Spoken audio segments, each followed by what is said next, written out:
तो दोस्तों, इमली वेब सीरीज के कहानी की शुरुआत एक इमली नाम की लड़की को दिखाते हुए शुरू होती है, जो अपने बॉयफ्रेंड के साथ भागकर मथुरा आ जाती है क्योंकि यहाँ पर राजू की मौसी रहती है। अब राजू की मौसी इससे इसका नाम पूछती है तो ये बड़ी खुशी से बताती है कि मौसी जी, हमारा नाम इमली है।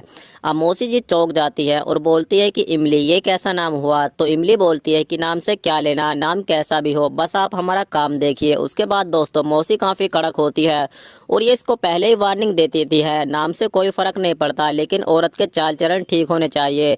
ये एरिया बहुत गंदा है तो अपने आप को काबू में रखने की कोशिश करना। अब मौसी राजू को भी साफ बोल देती है कि राजू, बात ऐसी है, अब तू इस घर में जब रहेगा जब पिछले महीने का फाइनल कर देगा। अगर हर महीने तुझे टाइम पर किराया नहीं दिया तो मैं तेरा सारा सामान बाहर फेंक दूंगी। उसके बाद राजू अपनी मौसी की बातें मान लेता है। अब ये दोनों घर में एंट्री मारते हैं। ये दोनों काफी दूर से थक कर आए हैं तो पहले तो एक दूसरे के साथ मजे लेकर अपनी थकान दूर कर लेते हैं। अब इमली घर का सामान खरीदने के लिए एक दुकान पर आती है, लेकिन ये भूल जाती है कि ये गांव है, इसका शहर नहीं है। और दोस्तों, ये गांव की गलियों में भी मटक मटक कर चलने लगती है तो गली के कुछ आवारा कुत्ते इमली को देखकर उल्टी सीधी कमेंट पास करने लगते हैं, लेकिन फिलहाल तो इमली इन कुत्तों को इग्नोर कर देती है और सीधा चाचा की दुकान पर सामान खरीदने के लिए आ जाती है। अब जैसे ही चाचा भी इमली को देखते हैं तो थोड़ी देर के लिए ये भी सदमे में आ जाते हैं, क्योंकि इमली के जो दो बेर होते हैं वो काफी खट्टे मीठे होते हैं।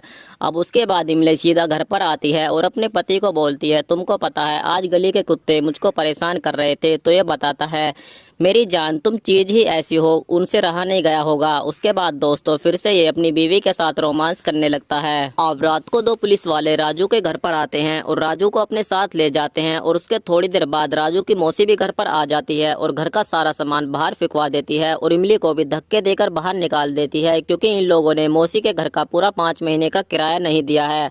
अब रात को इमली अकेली गाँव की गलियों में बैठी हुई होती है और ये परेशान रहती है कि ऐसी स्थिति में अब वो जाए तो जाए कहाँ। तो गांव के दो लफंगे शराब पीकर इमली के पास आते हैं और इमली को अकेले देखकर इसके साथ गलत फायदा उठाने की कोशिश करते हैं। अब अचानक से यहाँ पर दुकान वाले चाचा भी आ जाते हैं और इमली की जान बचाने के लिए इन गुंडों से भिड़ जाते हैं और हाथापाई में इनके सर में चोट लग जाती है और ये बेहोश हो जाते हैं। उसके बाद दोस्तों, ये गुंडे दुम दबाकर यहाँ से भाग जाते हैं क्योंकि इनको लगता है कि बुढ़ा मर गया है।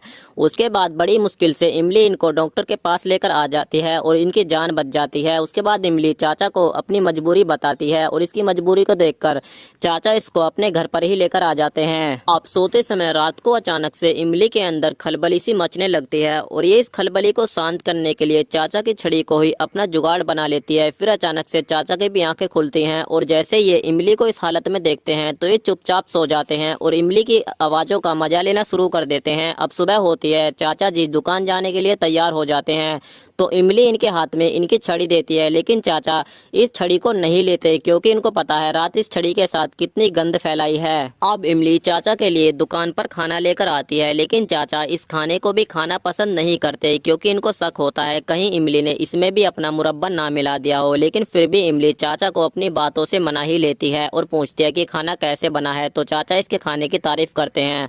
अब रात को चाचा जैसे ही घर पर आते हैं तो ये चौंक जाते हैं क्योंकि आज इमली ने घर की सारी सफाई करके अपना सामान अपनी जगह पर रख दिया है। उसके बाद दोस्तों, चाचा इसकी मेहनत की तारीफ करते हैं तो इमली बोलती है कि घर तो औरत से ही चलता है। अब रात को ये दोनों सो जाते हैं। अब चाचा की अचानक से फिर से आंखें खुलती हैं तो इमली छोटे छोटे कपड़े पहने हुए गहरी नींद में सोई हुई होती है, लेकिन चाचा फिर भी इस चीज का गलत फायदा नहीं उठाते और कहानी जो होती है इसका पार्ट 1 यहीं पर समाप्त हो जाता है।